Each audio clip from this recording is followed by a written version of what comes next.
শ্রোতা, ঋতু পরিবর্তনের পালায় এখন চলছে শরৎকাল, আর বাংলা মাসে চলছে আশ্বিন মাস। এই মাসে গাছে গাছে উকি দিচ্ছে নতুন পাতা, এবং পাশাপাশি হরেক রকম ফুলের আগমনে প্রকৃতি সেজেছে তার নতুন রূপে। প্রকৃতির এই আনন্দযোগের মধ্যেও মাঝে মধ্যে কিন্তু বাঁধ সাজে খরতাপ, কালবৈশাখী ঝড় এবং বন্যার পূর্বাভাস। তবুও সকল প্রতিবন্ধকতাকে মোকাবেলা করেই আমাদেরকে এগিয়ে যেতে হবে, এগিয়ে নিতে হবে আমাদের বাংলাদেশকে। শ্রোতা, নতুন একটি দিন মানেই নতুন একটি সম্ভাবনার শুরু। আশা রাখি পুরনোর জীর্ণতাকে পিছনে ফেলে আমরা সামনের দিকে এগিয়ে যেতে পারব। শ্রোতা বন্ধুরা, যে যেখান থেকে আমাদের সাথে আছেন, অনুষ্ঠান শুনছেন এবং দেখছেন, সবাইকে শুভেচ্ছা জানিয়ে আমরা শুরু করছি বাংলাদেশ রেড ক্রিসেন্ট সোসাইটির উদ্যোগে স্টুডিও থেকে সরাসরি সম্প্রচারিত ফোন ইন অনুষ্ঠান হ্যালো রেড ক্রিসেন্ট। আমরা শুনছি আপনাকে। বন্ধুরা, আজ 17 সেপ্টেম্বর 2025 এবং 2 আশ্বিন 1432 বঙ্গাব্দ।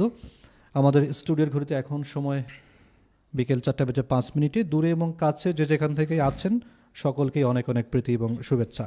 আপনারা শুনছেন ও দেখছেন বাংলাদেশ রেড ক্রিসেন্ট সোসাইটির উদ্যোগে এবং community engagement and accountability CEA টিমের সহযোগিতায় call in live radio show hello red crescent. আমরা শুনছি আপনাকে। অনুষ্ঠানটি প্রচারিত হচ্ছে রেডিও সারাবেলা 98.8 FM থেকে এবং রেডিও সারাবেলার অফিসিয়াল ফেসবুক থেকে। আমাদের আজকের আলোচনার বিষয় বন্যা পরবর্তী স্বাস্থ্য ঝুঁকি। এই আলোচনামূলক অনুষ্ঠানে থাকবেন আপনারাই, এবং সেই সঙ্গে আমরা জানিয়ে দেব দুর্যোগের ঝুঁকি, সতর্কীকরণ, সেই সঙ্গে আমাদের যে সচেতনতামূলক বার্তা, কমিউনিটির জিজ্ঞাসা এবং অনাকাঙ্ক্ষিত পরিস্থিতিতে আসলে আমাদের কী করতে হবে সব কিছু নিয়েই। আর এই অনুষ্ঠানের উপস্থাপনায় রয়েছে আমি কৃষ্ণ কমল, এবং আমাদের আজকের call in live radio show অনুষ্ঠানের অতিথি হিসেবে আমাদের সঙ্গে আছেন ডাক্তার মুশফিকুর রহমান, আবাসিক মেডিকেল অফিসার, এসকেএস হাসপাতাল, গাইবান্ধা। হ্যালো রেড ক্রিসেন্ট, আমরা শুনছি আপনাকে। অনুষ্ঠানটি বাংলাদেশ রেড ক্রিসেন্ট সোসাইটির উদ্যোগে সরাসরি সম্প্রচারিত হচ্ছে রেডিও সারাবেলা থেকে। অনুষ্ঠানটির পুনঃপ্রচার শুনতে পাবেন আগামীকাল ঠিক বিকেল 4:05। অনুষ্ঠান চলাকালীন সময়ে আপনাদের যদি কোনো প্রশ্ন বা জিজ্ঞাসা থাকে তাহলে আপনারা ফোন করতে পারেন 01-713-484465 নম্বরে, অথবা যারা এই মুহূর্তে ফেসবুকে দেখছেন তারাও সেখানে কমেন্টসের মাধ্যমে কোনো প্রশ্ন, জিজ্ঞাসা বা মতামত জানাতে পারেন। আমরা চলে যাচ্ছি আমাদের আজকের আমন্ত্রিত অতিথি মহোদয়ের কাছে। আপনাকে স্বাগত জানাচ্ছি অনুষ্ঠানের শুরুতেই। আমরা যদি একটু জানতে চাই, যেহেতু গাইবান্ধার আলোকে বন্যাটাই অনেকটাই বেশি হয়ে থাকে, তো আমরা যেটি প্রথমেই জানতে চাই, বন্যা পরবর্তীতে আসলে কি কি ধরনের ঝুঁকি থাকে এবং এই ঝুঁকিটা মানে কতটুকু? ধন্যবাদ আপনাকে গুরুত্বপূর্ণ প্রশ্ন করার জন্য। তো বন্যা পরবর্তী সময়ে অনেক ধরনেরই স্বাস্থ্য ঝুঁকি পরিলক্ষিত হয়। তো এর মধ্যে আমরা যদি ক্যাটাগরি করি যে স্বাস্থ্য ঝুঁকিগুলা দেখা যায় সাধারণত, একটা হচ্ছে পানিবাহিত স্বাস্থ্য ঝুঁকি, আর একটা এর মধ্যে পড়ে যায় যে ডায়রিয়া, আমাশয় এবং টাইফয়েড বা হেপাটাইটিস এই ধরনের রোগ। আবার বন্যার কারণে চারিদিকে নোংরা পানি এবং বিশুদ্ধ পানির অনেক অভাব দেখা যায়, যার কারণে মানুষের ত্বকেরও কিছুটা সমস্যা পরিলক্ষিত হয়, যেমন ত্বকের অ্যালার্জি জনিত সমস্যা অথবা চুলকানি জাতীয় সমস্যাগুলা। আবার মশাবাহিত রোগের প্রাদুর্ভাবটাও খুব বেশি পরিলক্ষিত হয় বন্যার সময়ে, কারণ এই সময়ে চারিদিকে জলাবদ্ধতার কারণে বন্যার মশার প্রজননটা বেশি হয়ে থাকে, যার কারণে মশাবাহিত রোগগুলা ডেঙ্গু, চিকুনগুনিয়া, ম্যালেরিয়া এই ধরনের রোগের প্রাদুর্ভাব বাড়ে। আবার আরেক দিকে ফিনান্সিয়াল দিক দিয়ে চিন্তা ভাবনা করলে বন্যার সময় মানুষ অর্থনৈতিকভাবেও কিছুটা ক্ষতিগ্রস্ত হয়, তার কারণে মানসিক এবং অর্থনৈতিক কিছুটা ক্ষতির সম্মুখীন হওয়ার কারণে তারা ডিপ্রেশনে পড়ে যায়। এই ধরনের সমস্যা সাধারণত পরিলক্ষিত হয়। এই সমস্যাগুলো হয়ে থাকে। তো এই যে সমস্যাগুলোর কথা বললেন, তো এক্ষেত্রে স্বাস্থ্য ঝুঁকি তো থাকেই। এক্ষেত্রে ওই আর্থিক একটা ক্ষতির কথা বললেন, অসুস্থ হওয়ার প্রবণতাও তো অনেকটাই থাকে। জি, আমরা যদি এবারে জানতে চাই যে রোগ বালাইও অন্য কিছু হয় কিনা, যদি মশাবাহিত রোগ তো আছে, পানিবাহিত রোগের কথা বললেন, এছাড়া অন্য কোনো আরও রোগের সম্ভাবনা থাকে? হ্যাঁ, পানিবাহিত রোগ যেমন ডায়রিয়া এবং আমাশয় বেশি দেখা যায়। আর তাছাড়া ত্বকের যে সমস্যাগুলা, যেমন ফাঙ্গাল ইনফেকশন বা ব্যাকটেরিয়াল ইনফেকশনগুলো দেখা যায়। হুম। বিশেষ করে বয়স্ক এবং বাচ্চাদের ক্ষেত্রে চোখের সমস্যাও হয়, যে ব্যাকটেরিয়াল কনজাংটিভাইটিস এই ধরনের। আর মশাবাহিত রোগগুলো তো আছেই, যে ডেঙ্গু, চিকুনগুনিয়া, ম্যালেরিয়ার মতো মারাত্মক রোগগুলাও হয়ে থাকে বন্যা পরবর্তী সময়ে। আমরা একটা ফোন নিয়ে আসি, আমাদের জি। সঙ্গে একজন শ্রোতা রয়েছেন, ফোনটি নিয়ে আমরা আসছি। হ্যালো হ্যালো, হ্যালো, আসসালামু আলাইকুম। ওয়ালাইকুম আসসালাম। কে বলছেন, কোথা থেকে বলছেন? জি, আমি ভাঙ্গা থেকে রিয়া বলছিলাম। জি, আপনার কোনো প্রশ্ন থাকলে বলতে পারেন। জি, আমি আসলে ডাক্তার সাহেবের কাছে জানতে চাচ্ছি জি। যে আমাদের বন্যা পরবর্তী সময় সবচেয়ে বেশি বন্যাকালীন সময় এবং পরে যদি সমস্যা হয় সুপেয় পানি, এভাবে আমরা দেখছি যে বিভিন্ন ধরনের রোগ হয়। কিন্তু আমরা এই রোগগুলো যদি মোকাবেলা করতে চাই তাহলে আমাদের যে টিউবওয়েল আছে, যেটি পানিতে অনেক সময় নিমজ্জিত হয়ে যায় জি। বা ওয়াশরুম আছে সেগুলো ডুবে যায়, এগুলো আসলে কিভাবে সংস্কার করে ব্যবহার করলে আমরা এই স্বাস্থ্য ঝুঁকিগুলো কমাতে পারি এবং কতদিনের মধ্যে এটা করলে বেশি ভালো হয়, আমি সেই বিষয়ে জানতে চাচ্ছি। যে আপনি সঙ্গে থাকবেন, আমরা আশা করি আপনার প্রশ্নের উত্তরটি পাবেন। আমরা যেটি প্রশ্ন হয়তো করতাম একটু পরে, সেই প্রশ্নটি উনি করেছেন যে সুপেয় পানির কথা বলেছেন। বন্যার সময় তো অনেক টিউবওয়েল তলিয়ে যায়, তো এই টিউবওয়েলটা মানে পানি কতদিন পর খাওয়া যাবে বা কিভাবে সেটি বিশুদ্ধ করে খাওয়া যাবে, এটা সম্পর্কে উনি একটু জানতে চেয়েছেন। জি, ধন্যবাদ। সাধারণত বন্যার কারণে চারিদিকে জলাবদ্ধতার কারণে টিউবওয়েলগুলা সাধারণত তলিয়ে যায়, যেগুলা তলিয়ে যাওয়ার কারণে তার পানিটা পান করার উপযোগী আর থাকে না। থাকে না। আর যদিও কেউ করে তাহলে তাকে স্বাস্থ্য ঝুঁকিতে পড়তে হবে, তা তো অবশ্যই। তো এই ক্ষেত্রে আমরা যে জিনিসটা করতে পারি, যে প্রথমত টিউবওয়েল চেপে আমরা কিছুটা পানি ফেলে দিলে দেখা যাবে যে উপরে যেগুলো সংক্রমিত পানি বা দূষিত পানি ছিল সেটা আমরা কিছুটা ফেলে দেওয়ার পরে ভালো যে পানিটা আসবে ওই পানিটা আমরা সংগ্রহ করব এবং সেটা কমপক্ষে 20 মিনিট পানি গরম করতে হবে আগুনে। 20 মিনিট। হ্যাঁ, 20 মিনিট ফুটানোর পরে তারপরে ওই পানিটা, ফুটন্ত পানিটা আমরা ঠান্ডা করার পরে ব্যবহার করতে পারি। এটা একটা উপায়। আর একটা হচ্ছে পানি বিশুদ্ধকরণ যে ওষুধ পাওয়া যায়, ট্যাবলেট পাওয়া যায়, ক্লোরিন। হ্যাঁ, ক্লোরিন ট্যাবলেট ইউজ করে আমরা পানি বিশুদ্ধ করে পান করতে পারি। এগুলা করলে আশা করি ওই পানি ব্যবহারের কারণে কোনো স্বাস্থ্য ঝুঁকিতে পড়বে না ইনশাআল্লাহ। তাহলে আমরা সেটি, কিন্তু ওই টিউবওয়েলটার পানি কতদিন পরে খাওয়া যাবে, এর কোনো নিয়ম আছে কিনা, যেটা তলিয়ে গেছে যে এতদিন পরে এটা টিউবওয়েলটা ব্যবহার করতে হবে? সাধারণত যদি জলাবদ্ধতার কারণে জলাবদ্ধ পানির পরিমাণ যদি কমে যায়, যে দেখা যাচ্ছে যে এখন মোটামুটি সারফেস এরিয়া দেখা যাচ্ছে, তখন সেগুলা ইউজ করতে পারবে। তবে মোটামুটি বন্যার পরবর্তী সময়ে অন্যান্য জলাবদ্ধতাগুলা যদি না কমে যায় তাহলে সেক্ষেত্রে ইউজ না করা ভালো। যদি প্রয়োজনের খাতিরে করতেই হয়, কারণ পানি তো ব্যবহার করতেই হবে, সেক্ষেত্রে আমরা ওই পদ্ধতিগুলো ব্যবহার করে করতে পারি, গরম করে। এবং আমাদের সঙ্গে আরেকজন শ্রোতা রয়েছেন। হ্যালো। হ্যালো, আসসালামু আলাইকুম। ওয়ালাইকুম আসসালাম। কে বলছেন, কোথা থেকে বলছেন? আমি দক্ষিণ কোরিয়া থেকে বলছি। জি। জান্নাত বলতেছি। জি, বলুন। আমার একটা প্রশ্ন আছে। হ্যাঁ হ্যাঁ, অবশ্যই। বন্যার পরবর্তীতে মানে আমাদের এদিকে তো বন্যা হয় এবং আমাদের বাড়িতেও পানি ওঠে। আচ্ছা। তো বন্যা চলে যাওয়ার পরে একটা মানে সাধারণ সমস্যা দেখা যায় সবারই, সেটা হচ্ছে যে চুলকানির সমস্যা থাকে, চুলকানি, তারপর পায়ে ঘা হয়। তো এটা থেকে আসলে বাঁচার উপায় কি? আর এটা যদি হয়, এরকম চুলকানি টাইপের যে রোগটা আছে, এটা হইলে করণীয় কি? ঠিক আছে, আপনি সঙ্গে থাকুন, আমরা আশা করছি আপনার প্রশ্নের উত্তর আপনি পাবেন। যে কমন বিষয় এটা। জি, আমরা অলরেডি এই বিষয়ে আলোচনা করছি যে মোটামুটি কারণ একটাই, যে দূষিত পানি ব্যবহার করার কারণেই চুলকানি হবে, গায়ে চুলকানি, খোসবাসরা এগুলো হতে পারে। আর উনি পায়ের যে সমস্যার কথা বললো, সাধারণত ফাঙ্গাল ইনফেকশন হয়ে থাকে। ওই বন্যার পানির কারণে আশেপাশের পরিবেশটাও স্যাঁতস্যাঁতে থাকে, আর ওই পরিবেশে থাকলে মোটামুটি ফাঙ্গাল ইনফেকশন হবেই। তবে এক্ষেত্রে করণীয় হচ্ছে তাকে পানি বিশুদ্ধ করে ব্যবহার করতে হবে, যতটুকু পরিষ্কার থাকা যায়, যতটুকু সম্ভব হয় তা নিশ্চিত করতে হবে। আর পাশাপাশি যদি সংক্রমিত হয়ে যায় চুলকানিতে অথবা অন্য কোনো ফাঙ্গাল ইনফেকশনে, তাহলে সেক্ষেত্রে ওই অনুযায়ী চিকিৎসাও নিতে হবে। আচ্ছা, এখন বিষয়টা হচ্ছে কোনো জায়গাতে তলিয়ে গেছে, মানে একটা জায়গা তলিয়ে যায়, তলিয়ে যাওয়ার পর সেখানে পানি শুকিয়ে গেলে কাদা মাটির মতো হয়ে থাকে, সেখানে যাওয়াটা কি নিরাপদ কিনা? সেখানে যাওয়া অবশ্যই নিরাপদ না, কারণ স্যাঁতস্যাঁতে পরিবেশে থাকলে সংক্রমিত হবে। আর কাদার মধ্যেও তো ইতিমধ্যে যে দূষিত পানিগুলা ছিল, ওখানকার যে জীবাণুগুলা, হ্যাঁ, ব্যাকটেরিয়াগুলা, সেগুলা ওখানে রয়ে যেতে পারে। হ্যাঁ, এই কারণে ফাঙ্গাল ইনফেকশন, ব্যাকটেরিয়াল ইনফেকশন ওই কাদামাটি থেকেও হতে পারে। জি, আমাদের সঙ্গে ফেসবুকে একজন আমাদেরকে একটি প্রশ্ন করেছেন, তিনি হচ্ছেন নয়ন সরকার।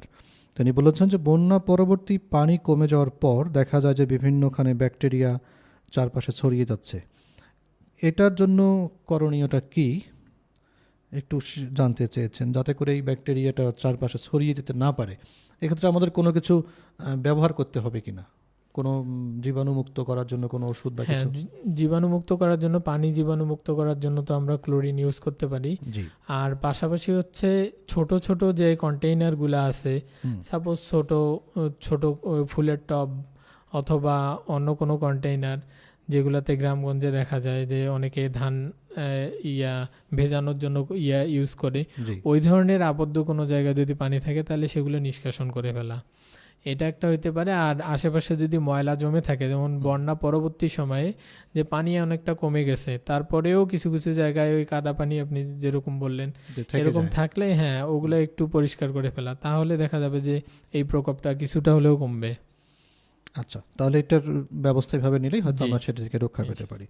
আমরা যদি আরেকটু জানতে চাই, সেটি হচ্ছে যে আপনি বললেন পানিবাহিত কিছু রোগের কথা বলেছেন, ডায়রিয়া।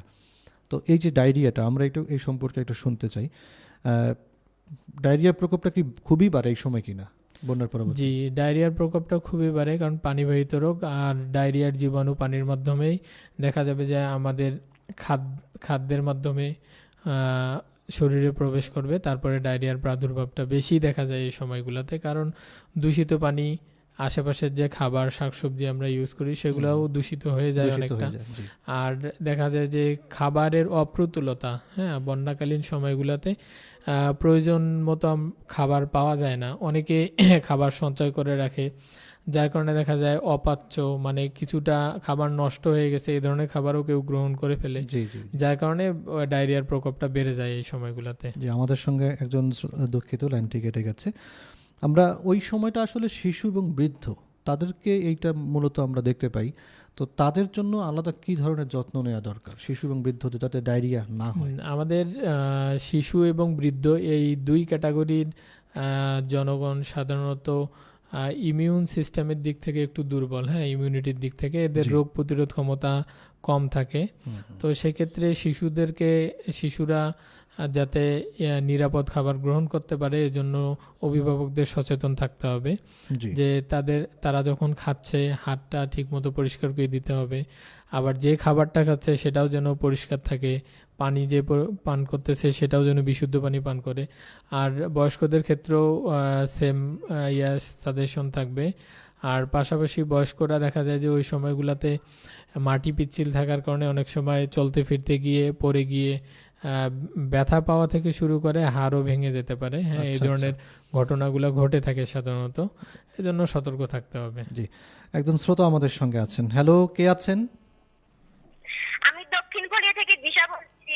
দক্ষিণ ফুলিয়া থেকে দিশা বলছেন। জি, আপনার কোনো জিজ্ঞাসা বা প্রশ্ন আছে কিনা? আমার একটা প্রশ্ন ছিল। হ্যাঁ, বলুন, আমরা শুনছি। এই যে বন্যার পানি নেমে যাওয়ার পর আমরা যে চারপাশে ব্লিচিং পাউডার ছিটিয়ে দেই, এটার একটা তীক্ষ্ণ গন্ধ আছে, এই গন্ধটা তো আমরা সহ্য করতে পারি না।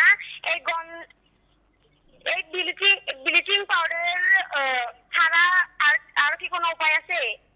আচ্ছা আচ্ছা, ভালো প্রশ্ন করেছেন, সঙ্গে থাকুন একটু।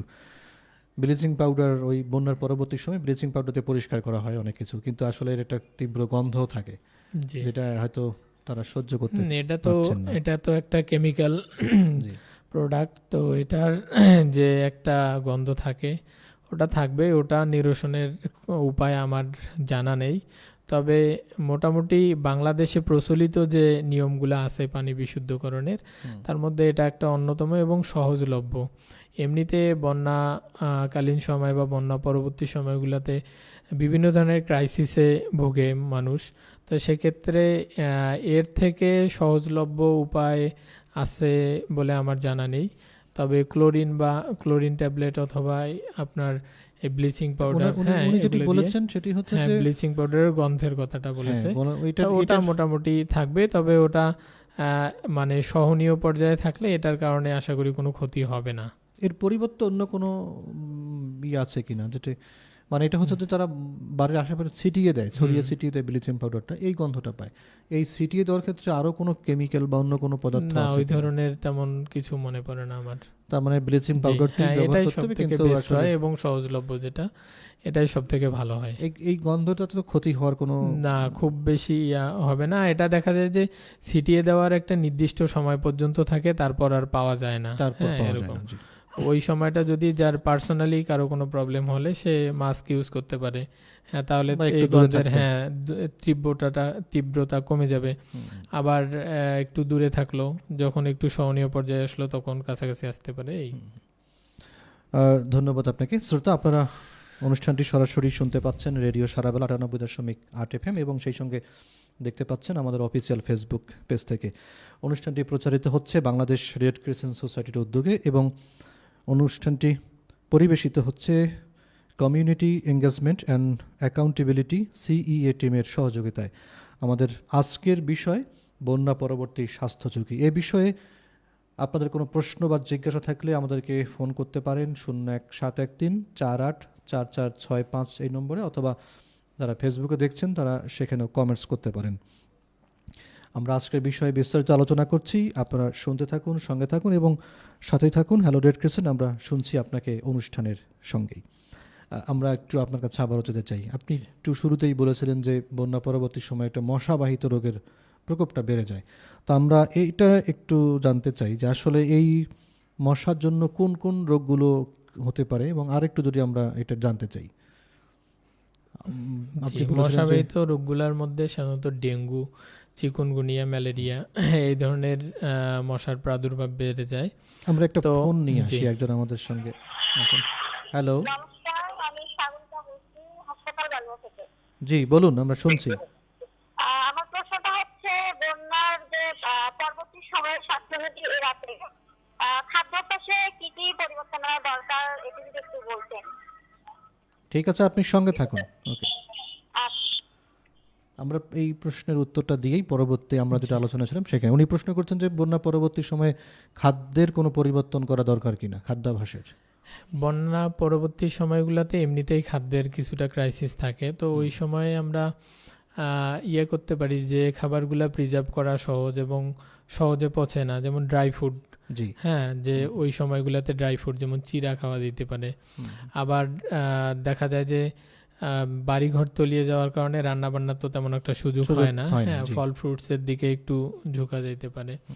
এটা আর কি, যে খাবারগুলো সহজে পাওয়া যাবে এবং আর রান্না বান্না করে রাখলেও পচে যাওয়ার সম্ভাবনা থাকে, দূষিত পানি দিয়ে সংক্রমণ হওয়ার সম্ভাবনা থাকে। এই কারণে যেগুলো সহজলভ্য হবে, তবে ড্রাই খাবারগুলো খাওয়ার বেশি চেষ্টা করতে হবে। আর পাশাপাশি যাদের পুষ্টির চাহিদা বেশি, যেমন গর্ভবতী মহিলারা ওই সময় থাকে বা শিশুদের ক্ষেত্রে, তাদের যাতে পুষ্টিতে ঘাটতি না পড়ে সেজন্য সেই ধরনের খাবার সিলেক্ট করতে হবে।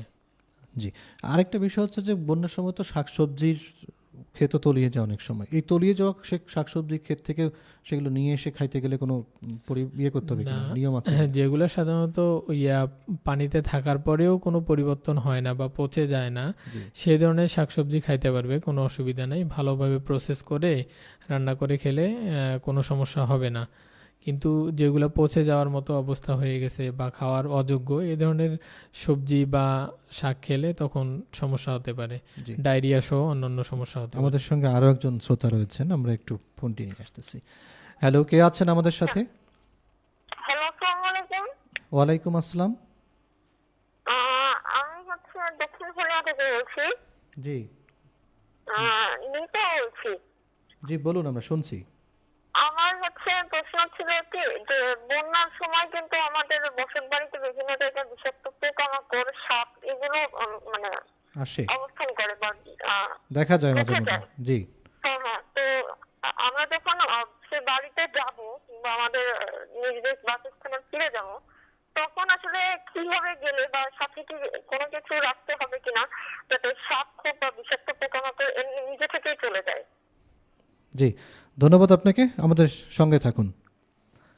উনি যেটি বলেছেন যে তলিয়ে যায় যখন বন্যায়, তখন তো বাড়িতে তারা থাকেন না, যখন শুকিয়ে যায় পানি তখন তারা বাড়িতে ফিরে যায়। কিন্তু যদি এই পোকামাকড় থাকে, তাহলে নতুন করে যাওয়ার ক্ষেত্রে কোনো সাবধানতা অবলম্বন বা কোনো কিছু? হ্যাঁ, সাবধানতা অবশ্যই অবলম্বন করতে হবে। আর সাধারণত যে বিষয়টা ঘটে, সাপ সহ অন্যান্য পোকামাকড়, ইঁদুর থেকে শুরু করে সব কিছু, এগুলা মানে জলে থাকে না, এগুলা স্থলে বেশিরভাগটা থাকে।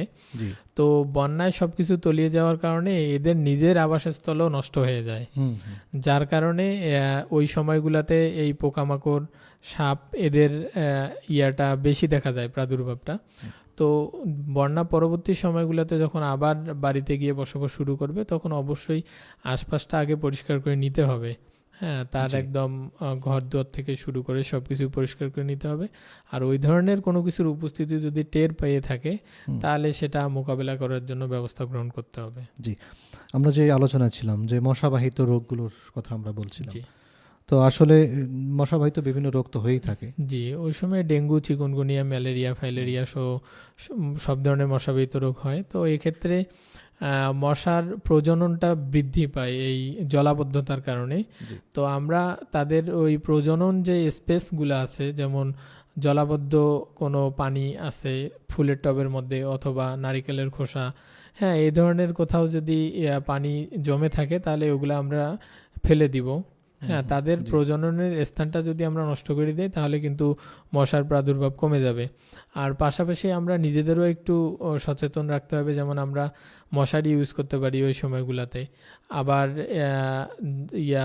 অ্যান্টি মসকিউটো কিছু স্প্রে পাওয়া যায়, হ্যাঁ, যে ওই স্প্রেগুলো করে দিলে হয়তো বা মশা কামড় দিবে না। কিছু ক্রিম টাইপের পাওয়া যায়, সেগুলা ইউজ করলে মশা কামড় দিবে না। আবার বন্যা পরবর্তী সময়গুলোতে কয়েল অথবা যাদের একটু এবিলিটি আছে গুড নাইট, এগুলো ইউজ করলে তখন মশার কামড় থেকে রক্ষা পাওয়া যাবে। মূলত মশাবাহিত রোগগুলো মশার কামড়ের মাধ্যমেই ছড়ায়। তো আমি কামড় থেকে যদি রক্ষা পেতে পারি, তাহলে রোগগুলো থেকে রক্ষা পাওয়া যাবে আশা করি। তাহলে মশার কামড় থেকে আমাদের যেটা রক্ষা, হ্যাঁ, নিরাপদ থাকতে হবে, যেগুলো দরকার সেগুলো আমাদের করা দরকারি। একটা ফোন নিয়ে ফিরে, আমাদের সঙ্গে একজন শ্রোতা রয়েছেন। হ্যালো, আসসালামু আলাইকুম, আমি পলাশবাড়ি থেকে সজীব বলছি। জি, সজীব বলছেন পলাশবাড়ি থেকে, বলুন, আমরা শুনছি আপনাকে। আচ্ছা, অনুষ্ঠান খুব ভালো লাগছে, সারাদিন অনুষ্ঠানটা, কিন্তু আমার দুইটা প্রশ্ন আছে। প্রশ্ন দুইটা, এক নম্বর প্রশ্ন, যে বন্যার পরে দেখা যায় যে গর্ভবতী নারীরা এবং শিশুদের মাঝে মাঝে একটা বিশেষ একটা পরিচর্যা দরকার হয়, তাদের স্বাস্থ্য পরিচর্যা। হ্যাঁ, এই বিষয়ে একটু আলোচনা করবেন দয়া করে। আর একটা প্রশ্ন, যে আমরা সবসময় আমরা বন্যার সময় যে আমাদের শারীরিক যে রোগ বালাই হয়, শুধু তা না, আমাদের কিন্তু মানসিক ভাবেও কিন্তু আমরা ক্ষতিগ্রস্ত হই। মানসিক স্বাস্থ্য নিয়ে কিন্তু খুব একটা কোথাও আলোচনা হয় না। তো বন্যা পরবর্তী মানসিক স্বাস্থ্য পরিচর্যা কি ব্যবস্থা নেওয়া যেতে পারে, একটু যদি বলতেন খুব ভালো হতো। জি, আপনি সঙ্গে থাকুন, আমরা এই বিষয় নিয়েই আলোচনা করছি। আমাদের অবশ্য গর্ভবতী নারীদের নিয়ে একটা প্রশ্নও আছে, তো উনি যেহেতু জানতে চাইছে, তার আগে আমরা একটু মানসিক স্বাস্থ্যটা নিয়ে, ওই সময় তারা মানসিকভাবে ভেঙেও পড়ে।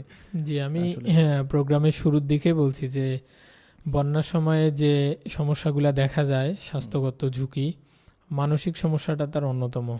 কারণ দেখা যাচ্ছে যে একটা মানুষের জ্বর হলে অতটা দুর্বল হয়ে না পড়লেও তার ফিনান্সিয়াল দিক থেকে যদি সে ক্ষতিগ্রস্ত হয়, তাহলে বেশি মানসিকভাবে ভেঙে পড়ে।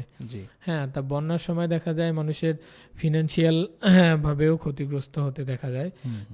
তো এর কারণে মানসিকভাবে ভেঙে পড়ে। দেখা যাচ্ছে আর একটা বিষয়, মানসিকভাবে স্টেবল থাকতে হবে ওই সময়গুলোতে। কারণ হইলো, ভেঙে পড়লে আসলে তেমন কোনো সমাধান পাওয়া যাবে না। কারণ বন্যার সময় শুধু একজন মানুষ বা একটা পরিবার ক্ষতিগ্রস্ত হয় না, দেখা যায় যে অনেক মানুষ একসঙ্গে, অনেক মানুষ, অনেক পরিবার ক্ষতিগ্রস্ত হয়। যেহেতু ক্ষতিটা সবার হয়ে থাকে, ওই জন্য আমার নিজের স্পেসিফিকভাবে আমি নিজেকেই ক্ষতিগ্রস্ত ভেবে যদি বেশি পরিমাণে উদ্বিগ্ন হয়ে পড়ি অথবা চিন্তিত হয়ে পড়ি, তাহলে আমি মানসিক ভারসাম্য রক্ষা করতে পারবো না। তো সেক্ষেত্রে উচিত হবে যে পরিবারের অন্যান্য সদস্যদের সঙ্গে সমস্যাগুলো শেয়ার করা, এবং যে বন্যার কারণে যে ক্ষতির সম্মুখীন হয়েছে বা যতটুকু ক্ষতি হয়েছে তা কিভাবে পুষিয়ে নেওয়া যায়, হ্যাঁ, এ ব্যাপারে পরিবার এবং আশেপাশের লোকজনদের সঙ্গে পরামর্শ করে এগিয়ে যায়, তাহলে কিছুটা হলে মানসিক ডিপ্রেশন কমবে। যখন চিন্তাগুলো সে নিজের মধ্যে এবং একার মধ্যে রেখে দিবে, তখন মানসিকভাবে সে ফিট থাকতে পারবে না। ওই জন্য পরামর্শ থাকবে পরিবারের সবার সাথে সহানুভূতিশীল হয়ে কথাবার্তা বলবে এবং যে ক্ষতি হয়েছে তা থেকে উত্তরণের পথ বের করবে, তাহলে সেক্ষেত্রে মানসিকভাবে একটু স্টেবল থাকতে পারবে। জি, আমরা একটু প্রশ্নের দিকে আমরা একটু যাই। সেটি হচ্ছে যে বন্যা পরবর্তীতে আমরা একটু শুনলাম যে শিশুরা এবং বৃদ্ধ মানুষরা এই বয়সের মানুষরাই বেশি ঝুঁকিতে থাকতে পারে, জি, তারাই হয়তো অসুস্থ বেশি হয়। তো তাদের জন্য আসলে আমাদের সতর্কতাও তো অবলম্বন করা দরকার। আমরা যদি এবার একটু কিশোরী স্বাস্থ্যের কথা একটু জানতে চাই, বিশেষ করে কিশোরী স্বাস্থ্যের সময় আমরা যদি বলি, বিশেষ করে বন্যা যেখানে হয় চরাঞ্চল বা গ্রামের নদী অঞ্চলে, জি। সেই এলাকার মধ্যে কিশোরীদের জন্য যে মাসিককালীন যে একটা পরিচর্যা বিষয় আছে, এটা হয়তো খুব একটা তাদের মধ্যে থাকে না। তো এই জন্য যাতে এই সময়টায় তাদের স্বাস্থ্য ভালো থাকে, সেক্ষেত্রে আমাদের করণীয়টা কি হতে পারে? বন্যার সময়গুলোতে স্বাস্থ্য ঝুঁকি বেড়ে যায় এবং সংক্রমণের ঝুঁকিটা বেশি বাড়ে। জি জি। এই সংক্রমণের কারণে দেখা যাচ্ছে যে যারা কিশোরী, হ্যাঁ, তাদের গ্রোয়িং এজ, এই সময় তাদের মাসিক থেকে শুরু করে অন্যান্য ডেভেলপমেন্টগুলো হয়ে থাকে। তো ওই সময়ে যেটা করতে হবে যে কিশোরীদের জন্য পরামর্শ থাকবে তারা যেন তাদের পরিষ্কার পরিচ্ছন্নতাটা বজায় রাখে, হ্যাঁ, যে মাসিককালীন বা পিরিয়ডের সময়গুলোতে তারা স্যানিটারি ন্যাপকিন যেটা ইউজ করবে সেটা যেন পরিষ্কার থাকে, জীবাণুমুক্ত থাকে, হ্যাঁ, তাহলে সংক্রমণ এড়ানো সম্ভব হবে। আর ওই সময়গুলোতে পুষ্টি বা খাদ্যের একটু দেখা যায় সংকট দেখা যায়, তো তাদের এই শারীরিক পরিবর্তনের কারণে যে বাড়তি পুষ্টির চাহিদা রয়েছে সেটা যেন পূরণ করতে পারে, এ ব্যাপারেও সজাগ থাকতে হবে, তাহলে শিশুদের স্বাস্থ্য ঝুঁকি কিছুটা হলেও কমবে। জি, আমাদের সাথে একজন শ্রোতা রয়েছেন, একটু ফোন নেই। হ্যালো, কে আছেন আমাদের সাথে? হ্যালো, আসসালামু আলাইকুম। ওয়ালাইকুম আমি আসসালাম। শুভ বলছিলাম গাইবান্ধা থেকে। জি বলুন। আপনাদের আলোচনা শুনছি, বেশ ভালো লাগছে এবং তথ্য। আমার একটা বিষয় জানার, সেটা হলো যে বন্যা পরবর্তী সময়ে তো আমরা সাধারণত চেষ্টা করব হাইজিন মেনটেন করে খাওয়ার জন্য। জি যারা মেনটেন করতে পারে না তারা যদি খেয়ে ফেলে, যেমন বন্যার সময় যে টিউবওয়েল ডুবে যায়, তারপরে পুকুরের পানি বা এরকম পানি যদি বা এরকম খাবারেও যদি খেয়ে ফেলে, সেক্ষেত্রে কি ধরনের চিকিৎসা সে নিতে পারে বা কি ধরনের তাকে ট্রিটমেন্ট দেওয়া যেতে পারে? কারণ এগুলো হয়ে থাকে যে সবাই মেনটেন করতে পারে, সবার কাছে যে বিশুদ্ধকরণ পানি ট্যাবলেট বা জি। সবার কাছে যে কেয়ার এরকম থাকে না অনেক সময়। তো জি, আমরা সেই বুঝতে ক্ষেত্রে পেরেছি। আমাদের কি ধরনের প্রিপারেশন নিতে রাখতে হবে? ঠিক আছে, আপনি সঙ্গে থাকুন, আমরা বিস্তারিত আলোচনা করছি। বন্যা পরবর্তী সময়ে যে টিউবওয়েলগুলোর পানি তলিয়ে যায়, সেগুলো যদি কেউ খেয়ে ফেলে বা খেতে তো অসুস্থ হতেই পারে, তখন তাদের আসলে চিকিৎসা বা মানে কি ধরনের ব্যবস্থা নেওয়া দরকার? বন্যার সময়ে ওই দূষিত পানিগুলো যদি কেউ খেয়ে ফেলে, তাহলে প্রথমত যেটা করতে হবে যে অবজারভেশন, যে ওই পানি খাওয়ার কারণে তার কোনো অসুবিধা হচ্ছে কিনা। আসলে জি জি। অনেক সময় দূষিত পানি আমরা তো বাজারে রাস্তাঘাটে অনেক খাবার খেয়ে ফেলি, খোলা খাবার, তারপরে কিন্তু সমস্যা হয় না, কারণ মানুষের দেহে নিজস্ব একটা প্রতিরোধ ক্ষমতা আছে, রোগ প্রতিরোধ ক্ষমতা। জি। তো ওটা দিয়ে যদি ওভারকাম হয়ে যায় তাহলে আশা করি সমস্যা হবে না। আর যদি সমস্যা হয়েও যায়, যেমন ডায়রিয়ার মতো যদি কোনো অসুবিধা হয়ে যায়, তাহলে তার পানি শূন্যতা পূরণের জন্য খাবার স্যালাইন খেতে হবে। এবং অবস্থা যদি বেশি গুরুতর হয় তাহলে সেক্ষেত্রে স্বাস্থ্যকেন্দ্রে গিয়ে ওই সমস্যা অনুযায়ী পরামর্শ নিতে হবে। জি, আমরা এবার একটু ওই গর্ভবতী নারীর একটু মায়ের কথা শুনি। মানে বন্যার পরবর্তী সময়ে তারা আসলে কিরকম ঝুঁকিতে থাকে বা তাদের আসলে তাদের প্রতি কেমন? গর্ভকালীন সময়টা পুরোটাই খুব সেনসিটিভ একটা টাইম, হ্যাঁ। ওই সময়ে এমনিতেই অনেক ধরনের ঝুঁকি থাকে, এমনিতে বন্যা ছাড়াও। তারপরেও যদি বন্যা কবলিত ওই সময়টাতে গর্ভকালীন ঝুঁকিটা আরও বেশি বেড়ে যায়। যেমন দেখা গেল যে তার ডেলিভারির টাইম কাছাকাছি এসে গেছে, সে ওই সময় হয়তো বা পর্যাপ্ত যানবাহন পাবে না, তারপর পর্যাপ্ত স্বাস্থ্যকেন্দ্রগুলোও খোলা থাকবে না, ডেলিভারিতে সমস্যা হতে পারে। আর সব থেকে বেশি যে ঝুঁকিটা হবে সেটা হচ্ছে যে প্রসব পরবর্তী সময়টা, ডেলিভারির পরবর্তী সময়তে সংক্রমণের ঝুঁকিটা থাকবে, কারণ চারিদিকে তো জীবাণু এবং ময়লা আবর্জনা, জীবাণু ছড়িয়ে থাকবে, এ কারণে সংক্রমণের ঝুঁকিটা বাড়বে। আর পাশাপাশি হচ্ছে মানসিকভাবে একটু ভেঙে পড়ে তারা বেশি, চিন্তিত থাকবে, যে যাদের ডেলিভারি হয় নাই এখনও চিন্তিত থাকবে যে এই সময় যদি আমার ব্যথা উঠে যায় অথবা আমার ভালো চিকিৎসার প্রয়োজন হয়, তাহলে সেক্ষেত্রে কিভাবে মুভ করবে, যাতায়াতের বিষয়টা থাকে, চিকিৎসা নেয়ার বিষয়টা থাকে, এখানে মানসিকভাবে ভেঙে পড়ে। তো এই বিষয়গুলো থেকে উত্তরণের উপায় হচ্ছে মানসিকভাবে পরিবারের অন্যান্য সদস্যদের উচিত হবে তাকে মানসিকভাবে একটু স্টেবল রাখা, হ্যাঁ, তার সঙ্গে ভালো আচরণ করা, তাকে একটু সাহস যোগানো।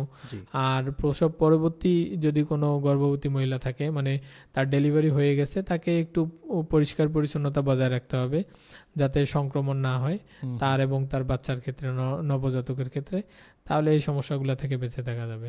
জি, আমাদের সঙ্গে একজন শ্রোতা রয়েছেন, আমরা একটু একটা ফোন নিয়ে আসি। হ্যালো, কে আছেন আমাদের সাথে? আসসালামু আলাইকুম, সাহেব বলছিলাম। ওয়ালাইকুম আসসালাম, জি বলুন। জি, আমার একটা প্রশ্ন, সেটা হচ্ছে যে আমাদের গ্রাম অঞ্চলে অনেক পুকুর থাকে, সাধারণত গ্রামের মানুষ পুকুর ব্যবহার করে। জি।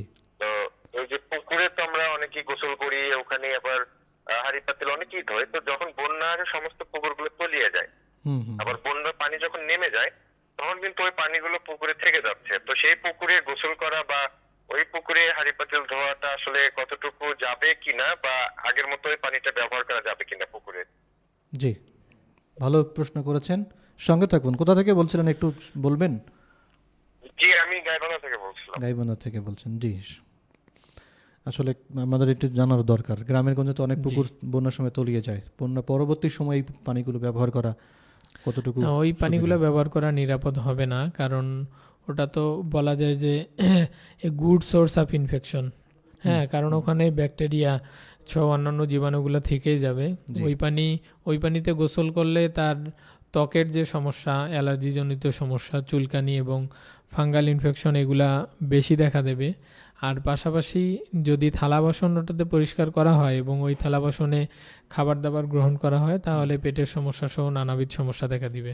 এই জন্য এটা অ্যাভয়েড করা উচিত। আর যেহেতু বন্যা পরবর্তী সময়ে আমাদের নিরাপদ পানির ব্যবস্থা অনেক হয়ে যাবে, টিউবওয়েলগুলোর পানি ইউজ করা যাবে, তাহলে সেক্ষেত্রে পুকুরের পানি ব্যবহার না করাই ভালো। ওই জন্য ওটা পরিহার করাই উচিত হবে। জি। আমি আরেকটু বিষয়, গর্ভবতী মায়েদের বিষয়ে একটু জানতে চাই। সেটি হচ্ছে বন্যার সময় তো গর্ভবতী মায়েরা অনেক সময় বাইরে থাকে, অনেকের অন্য আত্মীয় স্বজনের বাড়িতে চলে যায়। তো যখন বন্যা শেষ হয়ে যায়, পানি নেমে যায়, পরবর্তী সময়ে তারা কি ওখানেই থাকার দরকার কিছুদিন, নাকি তারা আবার ওই বাড়িতে ফিরে আসা? যদি তাদের এলাকায় বা বাড়িতে পরিবেশ পুরোপুরি আগের মতো হয়ে যায় এবং যোগাযোগ ব্যবস্থা ভালো থাকে, তাহলে সেক্ষেত্রে মুভ করতে পারে। আর তাছাড়া গর্ভবতী মহিলাদের দুইটার সময়, মানে ফার্স্ট ট্রাইমেস্টার যেটা বলা হয়, যে প্রথম 12 সপ্তাহ এবং শেষে, মানে প্রথম 3 মাস, শেষ 3 মাস, এই দুই সময়টা খুবই গুরুত্বপূর্ণ। এই সময় আমরা তাদেরকে ট্রাভেল বা জার্নি করতে নিষেধ করি, কারণ এই সময় গর্ভপাতের ঝুঁকি বেশি থাকে, অথবা শেষের দিকে গিয়েও দেখা যায় যে মানে সময়ের আগে গর্ভ হয়ে যায়, প্রসব হয়ে যায়। সে কারণে মুভ না করাই উচিত হবে। একদম ডেলিভারি পরবর্তী সময় পর্যন্ত যদি নিরাপদ কোনো স্থানে গিয়ে থাকে বন্যার সময়, তাহলে ডেলিভারি পরবর্তী পর্যন্ত ওখানে থাকলে সব থেকে ভালো হবে, ওখানে থাকাটাই সুবিধা হবে। জি শ্রোতা বন্ধুরা, আমরা চলে এসেছি অনুষ্ঠানের একদম শেষ প্রান্তে। তবে সবাইকে আন্তরিক ধন্যবাদ জানাচ্ছি যারা অনুষ্ঠানটি শুনেছেন এবং দেখেছেন এবং সেই সঙ্গে প্রশ্ন করেছেন। শ্রোতা বন্ধুরা, রেডিও সারাবেলা 98.8 FM এর ফেসবুক পেজে হ্যালো রেড ক্রিসেন্ট অনুষ্ঠানটি রয়েছে। আপনারা অনুষ্ঠানটি সম্পর্কে সুনির্দিষ্ট মতামত জানাতে পারবেন এবং সেই সঙ্গে আমাদের যে অফিস রয়েছে সেখানেও আপনার চিঠি লিখে আপনাদের মতামত জানাতে পারবেন। আমাদের কাছে চিঠি লেখার ঠিকানা, প্রযোজক হ্যালো রেড ক্রিসেন্ট, আমরা শুনছি আপনাকে, রেডিও সারাবেলা 98.8 FM, এসকেস ইন, রাধাকৃষ্ণপুর, গাইবান্ধা। শ্রোতা বন্ধুরা, ঘড়ির কাঁটা বলছে আমাদেরকে এখন বিদায় নিতে হবে। তবে বিদায়ের আগে প্রিয় অতিথি মহোদয়, আপনাকে অনেক অনেক ধন্যবাদ জানাচ্ছি আমাদের আজকের অনুষ্ঠানে যোগ দেওয়ার জন্য। জি, রেডিও সারাবেলাকেও ধন্যবাদ এত সুন্দর একটা প্রোগ্রামের আয়োজন করার জন্য। জি শ্রোতা বন্ধুরা, হ্যালো রেড ক্রিসেন্ট, আমরা শুনছি আপনাকে অনুষ্ঠানটি 98.8 রেডিও সারাবেলার পরিবেশনায় শুনলেন। অনুষ্ঠানটির উপস্থাপনায় ছিলাম আমি কৃষ্ণ কমল, অনুষ্ঠান সহযোগিতায় ছিলেন ফরহাদ হাসান, ফরহাদ রেজা, গোলাপ মোস্তাফিজ। অনুষ্ঠানটির কারিগরি নির্দেশনা এবং সার্বিক তত্ত্বাবধানে ছিল কমিউনিকেশন বিভাগ, বাংলাদেশ রেড ক্রিসেন্ট সোসাইটি। অনুষ্ঠানের পরবর্তী পর্ব শুনতে পাবেন আগামী 23 সেপ্টেম্বর 2025 মঙ্গলবার ঠিক বিকেল 4:05 নতুন কোনো বিষয় নিয়ে। আর সেই অনুষ্ঠানটিও পুনঃপ্রচার হবে পরের দিন ঠিক বিকেল 4:05। আমরা আশা করছি অবশ্যই শুনবেন। শ্রোতা বন্ধুরা, আজকের মতো এখানেই বিদায় নিচ্ছি। কথা হবে আগামী পর্বে। সে পর্যন্ত ভালো থাকুন, সুস্থ থাকুন এবং যে কোনো প্রাকৃতিক দুর্যোগে সবার আগে প্রতিবন্ধী, শিশু এবং বৃদ্ধদেরকে নিরাপদে রাখুন। এই শুভকামনায় আজকের মতো শুভ বিদায়।